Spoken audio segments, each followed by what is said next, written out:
today we are at the Planet Protection Conference in DRH Lindersvold, and with me I have Ridenour, who will tell a bit about relation between climate change and the military industry. Actually, so maybe Ron, you could start and introduce yourself. Well, I was born in the U.S. military empire 80 years ago, and I was brought up with the American dream, and the United States is always the best. American exceptionalism is superior to everybody else in the world. And then when Russia or the Soviet Union came into Hungary in 1956, my father was a military officer professionally, and I were listening to the radio. And I decided, well, you know, I have to go and fight the commies. And I was 17. So he signed and let me come into the Air Force. And I went to Japan to protect Japan against the military invasion that was certainly coming from the Soviet Union. Well, it never came. And I began to learn about the contradictions between what I was being told and reality. It wasn't really the Russians who were the bad guys. It was my own country. I mean, they were always doing wars. And Russia actually has never threatened the world war. They have their own issues, of course, historically that we can't get into. But neither Stalin or Lenin or Khrushchev or anybody, and Putin included, have really threatened to make a world war. The United States does it constantly. So that, and that in racism, when I was in the military with black U.S. soldiers and white U.S. soldiers, we had separate barracks. The blacks could not come into the white barracks. So I began to be very upset. And then when I got out of the military, I went into college in 1960, and I was one of the first to begin the student movement and the anti-war movement. And that's where I've been since 1960, 61. The first big demonstration for me was when they tried to get rid of the new revolution in Cuba, and I protested that. So I've been in jail many times for protesting, and then I became a journalist, and I wrote for many of the daily newspapers. But then I got blacklisted because they didn't like my politics. So I was a part of the underground media for some time, and today that has become the websites. And in between, I have lived from my writing for about 30 years, and I've written, among other things, 12 books. My last book, which is my most important, is called The Russian Peace Threat, Pentagon on Alert, which is to say that when a country of some significance, such Russia certainly is, does not want war, it is a threat to the weapons industry, to the oil industry. The most important profit-making industries in the United States and the world actually are weapons industry and oil industry. So recently I came to know you people, and I'm writing about you people now, and hopefully something will come out soon. So I came to this conference, of course, very much enthused with what you're doing, and I want to make the connection that we're talking about today. Mm-hmm.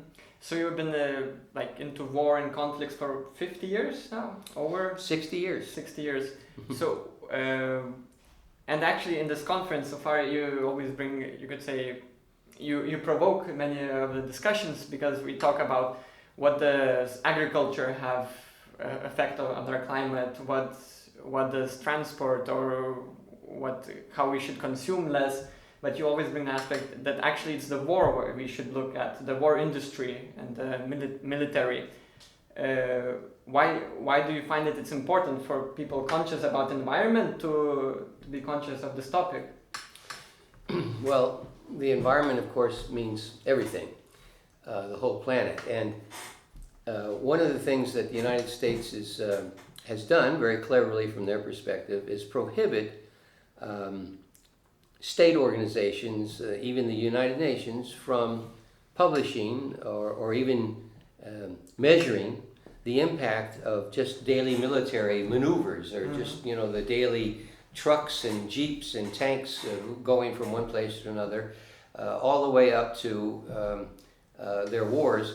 They have prohibited in the 1997-98 Kyoto, Japan, the climate agreement there was the pressure from the United States not to measure this and not to publish anything.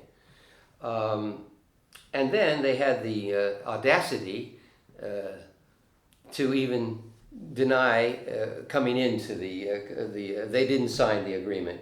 But every other state, many of these states, of course, are vassal states of the United States. I mean, just about everybody in Europe, the countries that you people come from here, are basically powerless. They're influenced very much by the United States. I mean, you call it influence, I call it satellites. When it comes to foreign policy, all of these countries bow down and say yes, a boss, and they go along with whatever the United States wants. So when it comes to military and war, Denmark just recently increased their war budget 20%, while they decreased their budget to education, just as a quick example.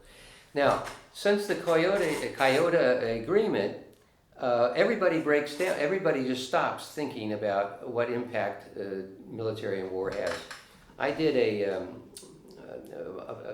struggle with the Danmarks Radio, the major TV and radio stations in Denmark, to get them to say something about, when they publish, for instance, they say so much percent, they have a pie, 100%. What is, and that's what you're talking about. Yesterday, for example, the speaker from NOAA did the same thing. You look at the industrial agriculture pollutes X percentage, the plastics, etc.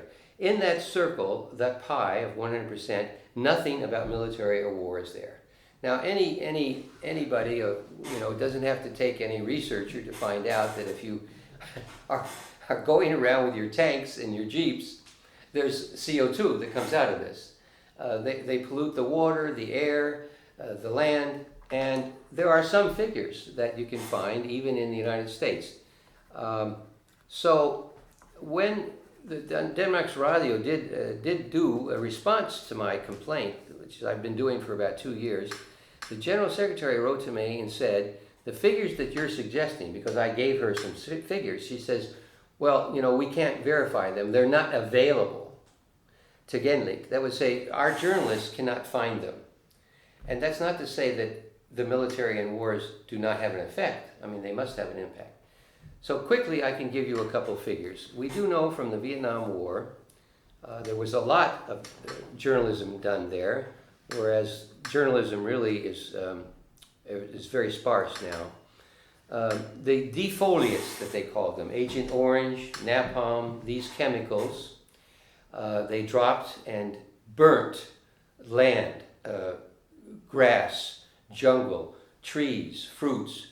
And the overall statistics were that after the 15 years of that war, 13% of Vietnam's land will never be used again.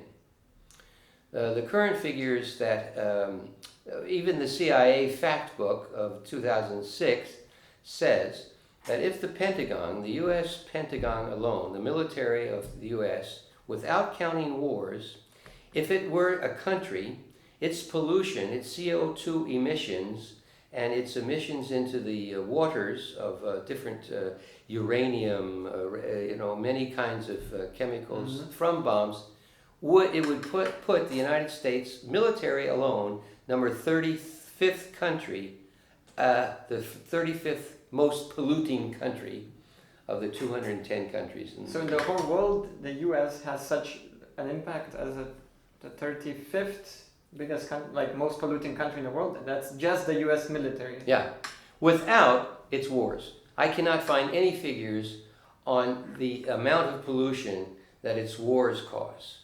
I found figures about, there's a new study has come forth which shows some professors who have gotten some information that shows that in the Iraq War, the 90% of the agricultural industry territory that was used for agriculture was destroyed. And that forces the people of Iraq to import 80% of their food. Earlier, they were almost self-sufficient in food production. And now, of course, with US and Denmark and the rest of Europe's sanctions against Iraq, it's even harder for them to import food. So, I mean, the impact is just, It's huge. It's huge. I mean, and there are some figures about just nuclear testing in the islands of the Pacific, that they have increased the effect of cancer gigantically in the Marshall Islands, in Guam. Yes. Ron, is it, you said it's because there's very little information provided or not shared. Is it, you think that's what's stopping from addressing this topic? Because you have some facts. Why do you think people don't take up this issue, or climate activists, or this global movements happening today? Yeah.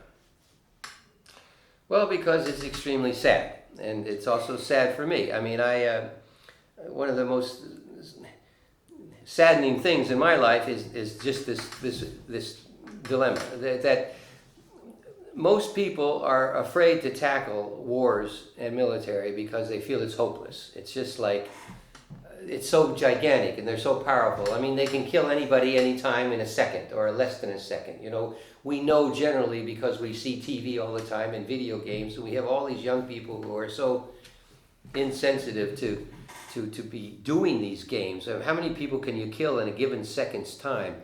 Well, the CIA and the military love these people who do that because they're going to use them in the future when they're adults to be their cybernet warriors, etc. Now there's more money for the Danish army to get into cybernet wars. The point is, people feel hopeless about it. They feel helpless about it. They feel that it's just too big. You know, we have this girl from Sweden who, in certain moments in history, you can see transformations take place, and you never know how they're going to happen. One time or another, even one person or one action can really make a difference. So Greta Thunberg in Sweden sat down a year ago when she was 15 years old and didn't go to school on a Friday. Well, from that to today, we actually have a movement, a climate movement, which is extremely positive. I'm just, you know, I have goosebumps just saying it. It's so lovely to see people, and especially young people, get out on the streets and say no, and we hold you responsible. And they're doing something that the climate groups, NOAA, WHO, Greenpeace, and many others are not doing, and they know better. They know better. They're paid professionals, they're educated and elder people, and they refuse to take this issue up. Because, I'm saying two things at once. They would lose money. They have to survive with donations, and many of these donations are NGOs or foundations, companies, capitalist corporations, rich individuals, middle and upper middle class people. And practically everybody I'm mentioning now, they don't want to tackle war or military. In fact, many of these foundations or capitalist companies make money from wars. I know that Greenpeace in the United States many years ago did something about one of the many wars. And they tell me, when I was a volunteer with Greenpeace for a couple of years, that their donations just dove down, you know, tremendously. They just lost lots of money from just bringing it up as an environmental issue. The military and war, yeah? Yeah. Well, they were talking about a particular war, and I can't remember what the war was. But I've also spoken and had emails exchanged with the, at that point, executive director of Greenpeace about this. And we had a Skype conversation with some of the local leaders in Denmark. And he was sympathetic to the idea that Greenpeace should take it up. But he said to me privately, which is no longer private, but in emails, that he couldn't convince his bureaucracy, he didn't use the term bureaucracy, but the other leaders to take it up. He was only there 3 or 4 years, and now he's the executive director of Amnesty International. Again, and Amnesty International lives off of donations, and that therefore they won't take up Chelsea Manning and Julian Assange, who are among the most important people in the world today. They're in prison in isolated cells because they gave important information to the whole world about these wars. And WikiLeaks, which is Julian Assange started, does a lot about climate and wars, but it's not published in the mass media. It's not taken up by the climate groups. So in part, they're culpable. They're morally, in my eyes, they're morally co-responsible. Now the other thing is that with the young people coming up now, many of them don't even know about this. You know, you have to you have to really want to know about it to find out anything. And I see this happening in the workshops we've just had. These are good people, and several of them in the workshop I was in said, well, I never heard of that. I never thought about it. I mean, the military, yeah, well, why not? I mean, it's amazing to me that you wouldn't think that the military, with all of the vehicles they have, you know, there are statistics, actually, something like 25 million cars in the United States in a year's time. Just the CO2 that these bases in the United States has 6,000 bases, military bases in the United States, 800 to 1,000 military bases in the rest of the world, almost 100 military bases in Germany, which you would think is not, you know, shouldn't be a satellite. It's a very powerful country, but they're still under the United States' military. 70 or 80 military bases in Japan. So, I mean, they of course are polluting. You know, it's impossible for them not to pollute. But to think about it can be very sad. It's very hard to combat. You start off thinking, well, how can I do anything?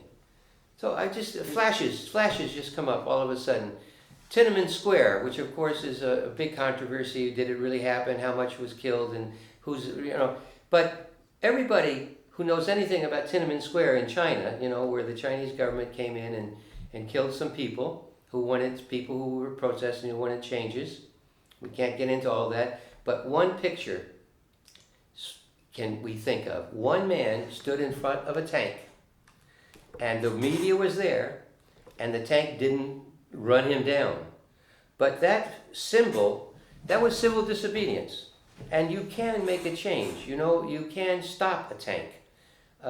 In Prague, in '68, the people of Czechoslovakia did not appreciate that the Soviet Union invaded them, and many people stopped tanks. There were not so many people killed in that conflict, and many of the tank drivers would not run them down, you know. So you make an impact. You can make an impact if you use civil disobedience, if you're willing to go to jail. But I think the issue here is that many youth, they don't know the vast amount of like military out there, because the wars are not happening in Europe at the moment. No, it's everything is outside in the Middle East and further away, so it's difficult for them to relate. Or like you say, for you it's funny because you've been there, you've seen it, and the younger generations have not witnessed this with their own eyes. Yeah, you see it on TV, you see it on social media. Well, that's all the more important for us in the alternative world, and the teachers group, DNS, and the traveling schools. You have many of them. You know, well, you have most of them in Africa and some in India, but you have some in Norway and England and Denmark and even one in the United States. I don't think the United States group is doing anything about it. So, I mean, you could start. You could do something about it. There are people here in Denmark that are in the climate group, and we could contact them. We could make some literature. You can make a course about it. I mean, it's a long, hard battle. But the alternative is that we fool ourselves. It's a delusion. And I wish that Greta, this 16-year-old Swede, could read my email to her, where I tell her, please look into this, you know. She's got, and her people, they've got the youth, they got the energy, they got the curiosity, they got the possibility to take this up. Now, it would be very hard for the Obamas and the Merkels and the Danish government and so forth and so on to ignore them, because now they want to buy them. They want to co-opt these young people.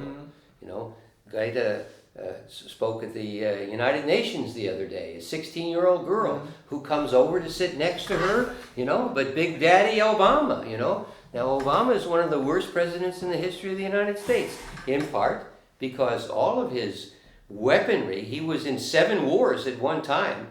Drones also create, you know, CO. But it's not just when they explode or the gas that comes out of the engines. It's the process of the production itself. When you make anything, there are many steps to making a bomb or making a jeep or making a tank. And every step has its consequence. Yeah. It has its pollution effect, Yeah, and then at the end, the actual destruction you unleash, Yeah. because then you destroy a city, and how much Right. energy is meant to create a city. Right. The same thing happens when you make a tractor, but hopefully the tractor will do us some good. But we have to take into account every time we make something, a metal thing, a plastic thing, before it gets to the ocean, before we throw it in the streets, it's already creating pollution. And and the accumulated effect from step one to the end of where it's being destroyed or something. I don't know that we even have it. We can't get any figures about that. It's just so gigantic. And why do you think you could say, why is there a need for so much military in the world? For example, from US. Well, the need is because they're always afraid that Greta will multiply. Greta, I use her as a human being and as a symbol that she can become a million Gretas. And activists. Yeah. And they're afraid of the potential. I mean, when they oppress and exploit people, they have to calculate that somebody's going to resist. They just can't convince everybody that this is a good thing. And they can't give, in their mentality, 2 cars and a summer house to every human being. So they convinced the working class of Denmark and much of Europe, especially Western Europe, and unfortunately the Eastern Europeans also want to come into that club. Life is good if at least I've got 1 car and 1 house. And then when you got that, well, then you want 2 cars, and then you want a summer house. Now, in order to get that, the working class has to be cognizant, unaware of, or wanting to be unaware of, how much damage that causes third world workers, people in Africa and Asia and Latin America, who are never paid a decent wage, but are kept down by military. Then they buy the governments of these third world countries to do their bidding. And that's what the backyard, the United States' backyard was Latin America, the Monroe Doctrine, Manifest Destiny. So basically to have the military is to maintain the inequality that the global north who already have a lot, that they stay on the top and put others down, because you need to have a lot of richness, you also have to have extreme poverty, which is... Or you at least have to have people that accept it. You have to have people that are afraid to combat it, and that's the big guns. I mean, I can't even go to the Central Library any longer in Denmark, in Copenhagen. It used to be my second home. They have some of my books there, because to go in the library, you have to go through two military guys in uniforms, masks, a submachine gun or whatever it is in their arms. I mean, actually in their arms. Because the synagogue is on the other side of the street. Now, there were 2 terror attacks in Denmark in all these years. One of them was at the synagogue, and 1 person got killed. Now, since that date, they have had constant, 24 hours a day, first police with several cars to watch that synagogue. There are 4,000 Jews in Denmark. 1 was killed. Just think how many thousands of Muslims there are. Think of the attacks against Muslims. Is there an army in front of every temple? We have privileged people who are rich, and unfortunately, many of the Jewish people are with the Zionists in Israel, and what I'm saying now has nothing to do with Semitism or racism. It has to do with facts. The Zionist government of Israel with the Saudi Arabia Sunni government and the United States Christian government are attacking Arabs everywhere, Shias who are also Muslims, Palestinians, etc. And they have to have armies. They're afraid that people are going to rise up. The children of Palestine are throwing rocks, and the Zionist army are killing them, shooting them, putting them in cages. Well, of course, other people are going to resist that. So you have to keep them down. I had to go through one day, a military man with a mask on, to get into the library. I mean, that's an assault. I mean, democracy, freedom, liberty. I mean, I can't go in and read a book without being reminded that I am oppressed. Just on that level. We should all feel that. We should say no. Is anybody else going to invade this synagogue? I'm getting a little bit off the subject, but what the whole plan is to make us afraid. There are all kinds of good men who have been and women in the CIA and other U.S. intelligence agencies, 17 intelligence agencies. There's an organization called the Veterans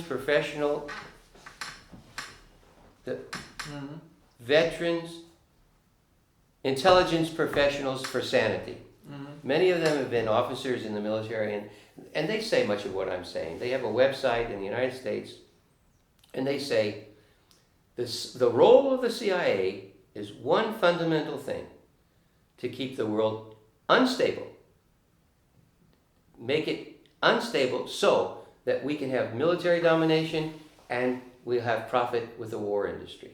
The weapons industry, the oil industry are the two biggest industries, and they have to have wars. You have to use this machinery and bullets in order to buy more.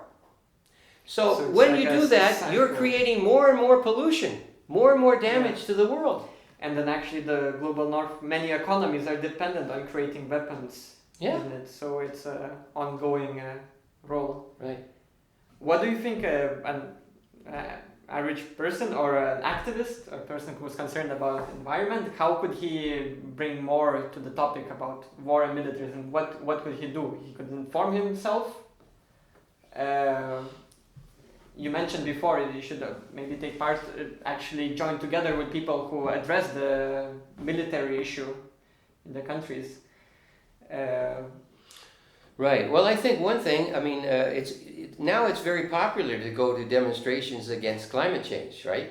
Even most of the politicians want to be their friends, I just mentioned Obama and Merkel. Yeah. Well, in all these countries in Europe, there are a few extremely idiotic politicians that want to deny this, Mm-hmm. I mean, we don't even want to talk about Trump. I mean, he's so far out. I mean, but actually, just one word about him. His lies are better than the lies of Clinton and Obama because they're so clearly transparent. You can see his lies when he's doing it. These other sophisticated liars, it's harder to find out their lies. But at any rate, the climate movement we who want to take the issue of peace, war, military up, could go to their actions, could go to their meetings, could come and talk and tell them what I'm saying here now. We could create our literature. We had a workshop, and I hope a piece of literature comes out of that. I hope that what you put on the media, your own media, could be a folder, could be a video clip, a YouTube, there are a few things, and there are some groups that I am aware of in the United States that are doing things like this. I'll mention one, the worldbeyondwar.org, O-R-G, has quite a bit of material about military and the environment. One article is called War Threatens the Environment. When you go into the website, write down environment, war threatens. There's this study I mentioned. One of the best websites in the English language that I'm aware of is a Canadian one. It's called globalresearch.ca. And you can go in there and search for military climate or something. Mm-hmm. And as I said before, there's a recent study about this. So you could put together some of your own literature and help spread it around. You have these schools. You have your European reality.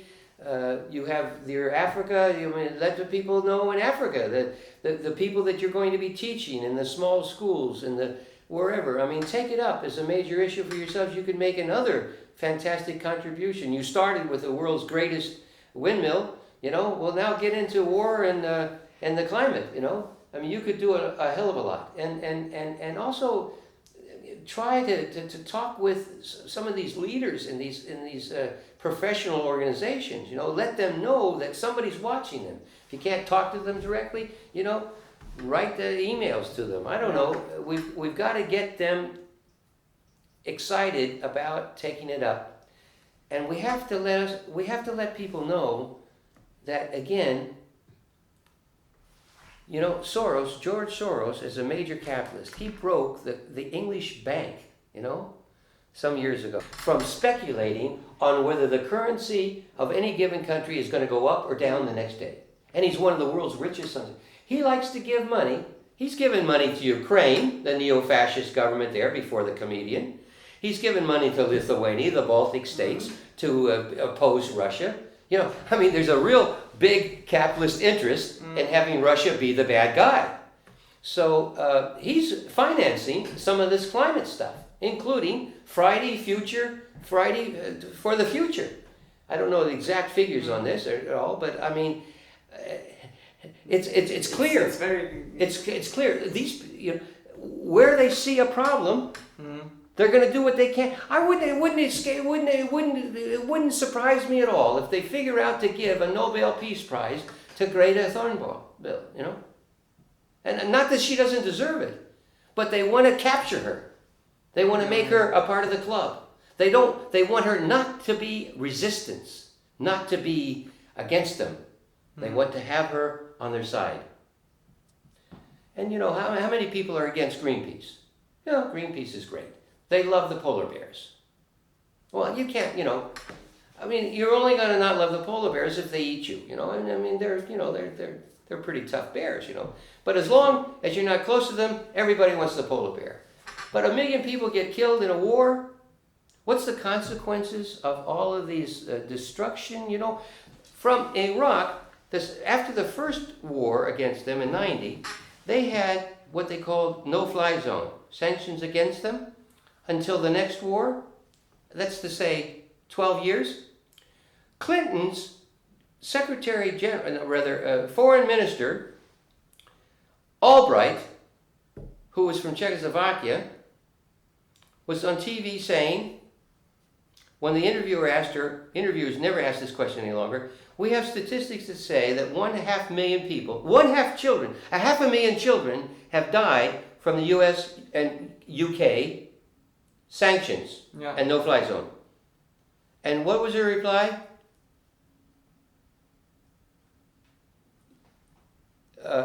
It was worth it. The money was worth it. It's worth it to kill everybody you can in Iraq so that you can dominate Iraq. You see, the thing with Europe is they didn't have to kill everybody. They bought you. They bought Europe. The Marshall Plan, and the continued existence. So most people in Europe have been bought.